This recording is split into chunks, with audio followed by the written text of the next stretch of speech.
House Press Secretary Jen Psaki has tested positive for COVID-19. Plus, how another giraffe at the Dallas Zoo has suddenly died. And world leaders discuss putting an end to deforestation. All of this and more on NTTV at noon. Broadcasting live from the University of North Texas, this is NTTV News at Noon.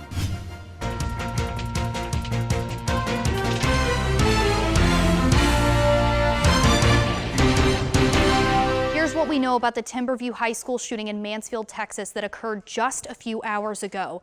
Police officers have said that so far at least 4 students are confirmed injured, and we have footage from inside the building. This is an unconfirmed video, but we want to warn viewers that the images may be disturbing.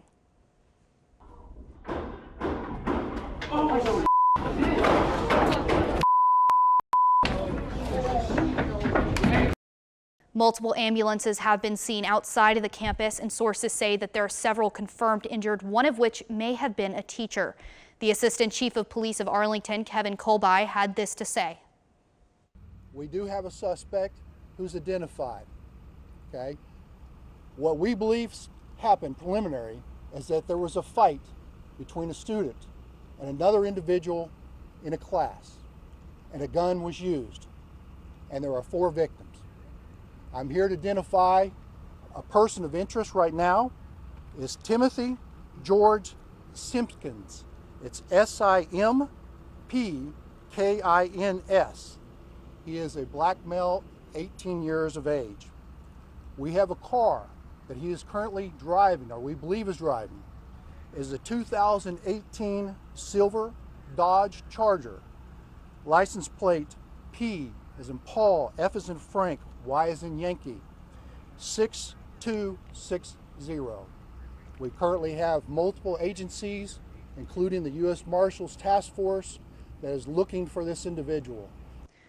Once again, police are looking for this man, 18-year-old Timothy George Simpkins, who is possibly driving a 2018 silver Dodge Charger, and that license plate is PFY 6260.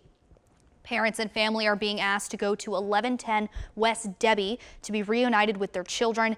And students, Mansfield ISD has officially issued an all clear, but this is an ongoing situation, and we will continue to update you with any information tonight on our 6 p.m. nightly show. We have a developing story. Allen ISD has become the victim of a cyber attack. These hackers are directly targeting parents and students through email threats. NTTV's Malaya Whiteside is live with more information. Malaya? Yes, Christine, that's right. After the September 20th cyber attack on Allen ISD, hackers reached out to employees, parents, and even students demanding ransom, or they'll release personal information about the students online. So how much money are the hackers asking for, Malaya? The exact amount of money is unclear, but hackers are demanding money within the millions. They've given the district the next 5 days to pay, and if their needs aren't met, the price will raise up to $10 million. The district has no intention of paying any money, and they are working hard with experts on what their next steps should be. That's all we have for you this afternoon. We'll keep you updated. Back to you guys at the studio. You like history and candy, we have the perfect thing for you to do tonight. Our reporter, Nomi Sanchez, fills us in. Nomi? Thank you, Justine. Well, as we know, Halloween is only one night a year, but that doesn't mean you can't start racking up on some Halloween candy early on, which is exactly what I'm planning to do right here. As you can see, I have my bunny ears on, and I'm ready to get some candy, and you can too tonight here at the Denton Courthouse. From 6 to 8, the courthouse will be having their spooky night at the Courthouse Museum, where you will have the chance to get tours inside while learning some Denton history. And the best part is that you'll be able to get some trick-or-treating candy as well. Now, apart from this, we will also have some local vendors located out here in the courthouse lawn where you can get some Halloween goodies before Sunday. Now, if you do come, I do recommend bringing a jacket because it is super cold out here and it is super windy out here too. My bunny ears are struggling to stay on. But if you do come, bring a jacket, bring yourself, and come out to this fun event and you're bound to have an awesome night. This is Naomi Sanchez reporting live from the courthouse. Back to you. The Texas Department of Transportation is asking Texans to weigh in on the Interstate 20 corridor study. This survey aims to find out common issues on the highway. how it's being used, and areas that need to be addressed. The area that this survey is looking at stretches 630 miles from Reeves County to the Texas-Louisiana border. Carolyn Mays, an official at Texas DOT, stated that this survey is an opportunity for the public to give us their input about what should be addressed in the study recommendations. Some key considerations range from infrastructure issues to truck parking locations. To take part in the study survey, you can visit the Texas DOT website. The death of an 8-year-old whose skeletal remains were found in an apartment near Houston has led to the arrest of Texas mother Gloria Williams and her boyfriend, Brian Coulter. The death of the child was ruled a homicide. 3 other children who lived there were found inside where the remains were discovered. According to the 15-year-old who stayed at the residence, the child had been dead for a year and was identified as his 9-year-old brother. After receiving this call at the sheriff's office, deputies arrived on the scene, finding the remains of a small child. The team told the sheriff's office that the parents had not lived at the apartment for several months. The 3 boys were caring and fending for each other. When discovered alone, they appeared malnourished and showed signs of physical injury. They were then taken to the hospital. The circumstances remain under investigation. Here in Texas, we're starting to have more consistent cool days. Yeah, and it seems like there's a lot more rain lately, right, Sydney? Yeah, guys, you know that rain last night was pretty rough, but we've actually been seeing extreme weather all over the U.S. Let's take a look. Parts of the Northeast and even here in Texas, there's been a lot of flooding. And even in California, there's been a lot of rain. Take a look at this eerie video.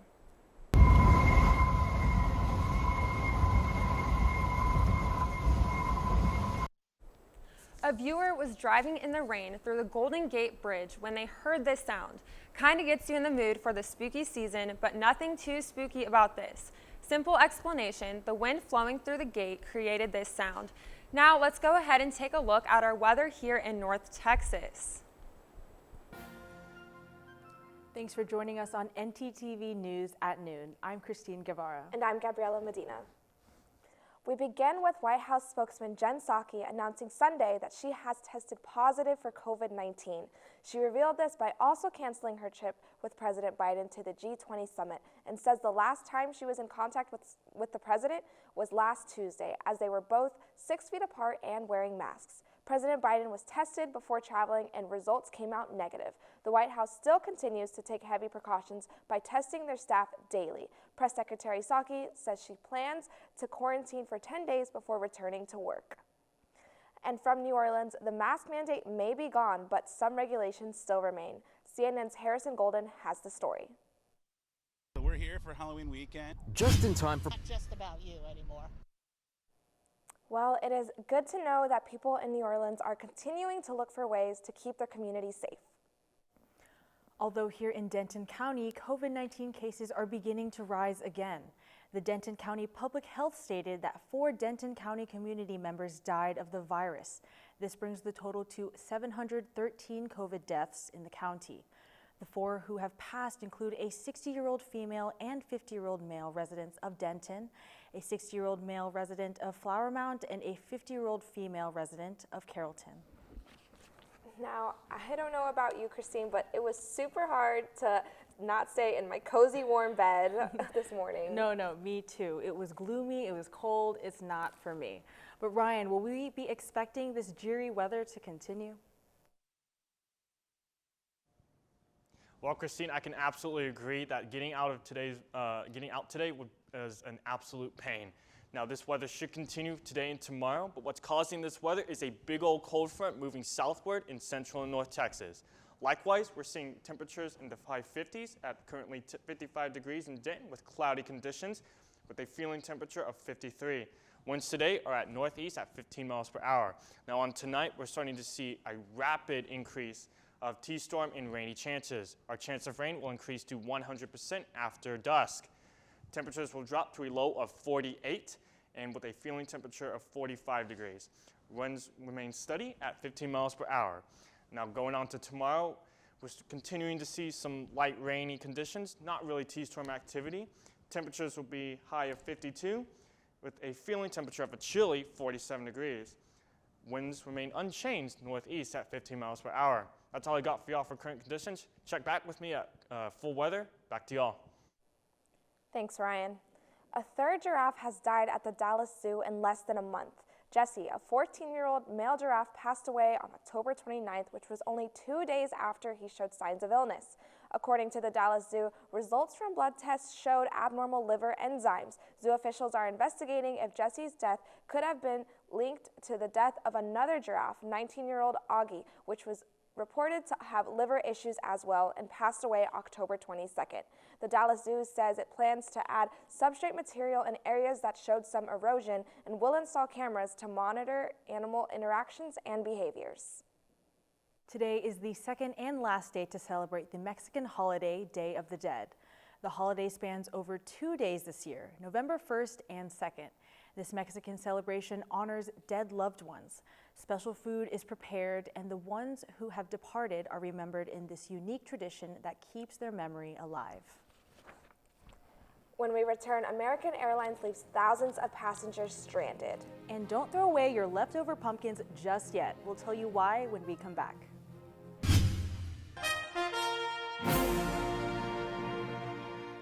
Thanks for joining us on NTTV News at Noon. I'm Michael Matthews. And I'm Hannah Gonzalez, and welcome to the Great State Fair, Texas. We have so much to show you over the next half hour, and with the weather improving each passing hour, you're going to want to come out to the fair and enjoy everything it has to offer.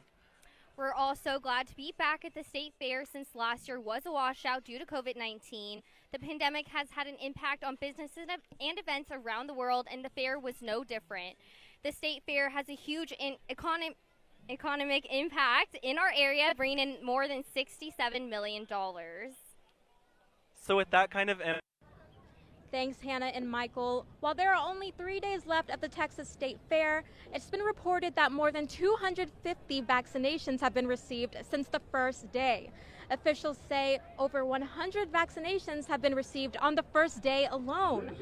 The State Fair of Texas is offering vaccines on site and will provide $20 in fair coupons for those who get the shot. It operates from 10 p.m. to 6 p.m. It operates from 10 a.m. to 6 p.m. and it's free. The vaccination tent is located right behind Big Tex, and both Moderna and Pfizer shots will be available for any Dallas County resident. So if you're a Dallas County resident looking for your vaccine, go ahead and come to the Texas State Fair for some free food and some fun. Back to you guys at the desk. Thanks, Chanel. Now that Chanel has told us about how to get vaccinated, let's talk about other ways to stay safe. First, at the park, you're going to need to wear a mask if you're vaccinated or not indoors. Outside, you only need to wear a mask if you're in crowded areas. If you take the DART to the State Fair, you need to make sure to bring a mask with you because it's required there. If you forget your mask and you're not taking the DART, though, you can pick up masks at the gate, so don't worry about that. Most importantly, if you are feeling unwell or you've had contact with somebody who has been feeling unwell or tested positive, please stay home. And so now you have a good idea on how to stay safe. Let's talk about why you come to the State Fair in the first place. That's right, Michael. The fair offers a variety of fun things to do with your family and friends, and NTTV's Michaela Goose made the perfect guide for the fair. Let's take a look. Howdy, folks, the State Fair, and I hope you all have a howdy day. From NTTV News, I'm Michaela Goose. Hannah, let me tell you, last time I was here, it was absolutely pouring. Yep. Doesn't look to be the case right now, does it? I know. I was scared it was going to rain all day today, but it's looking pretty good. So let's hand it over to our weather anchor, Justine Ahrens, to see what we should expect for the rest of the day. Well, Hannah and Michael, it seems as though the rain has stopped for today. Right now, it's 75 degrees, feeling like 75 degrees as well, with cloudy conditions and wind speeds of 6 miles per hour. On to tonight, we can expect much of the same, with temperatures being 76 degrees and it feeling like 74 degrees, with cloudy conditions and more of those 6 mile per hour wind speeds. On to tomorrow, we can expect sunny conditions all day. Throughout the day, 10 a.m. will be 74, 2 p.m. will be 75, and 6 p.m. will be 72. Wind speeds should be 10 to 18 miles per hour. That's all I have for right now, but tune in later for a full weather report. Thanks, Justine. Our fair is the longest running fair in the country. It's been around for 135 years, and millions of people come out every year to Dallas to attend, and it continues to thrive. NTTV's Michelle Brooks has what keeps the fair and the history rich. Now, there is a lot of history behind the fair. Ferris wheel either. For NTTV News, I'm Michelle Brooks. 5 years here at the fair, and this is definitely a Texas tradition you don't want to miss out on. Later on, we'll tell you a story that may pull some strings. And the State Fair is offering some amazing deals that you simply have to take advantage of. Stick with us.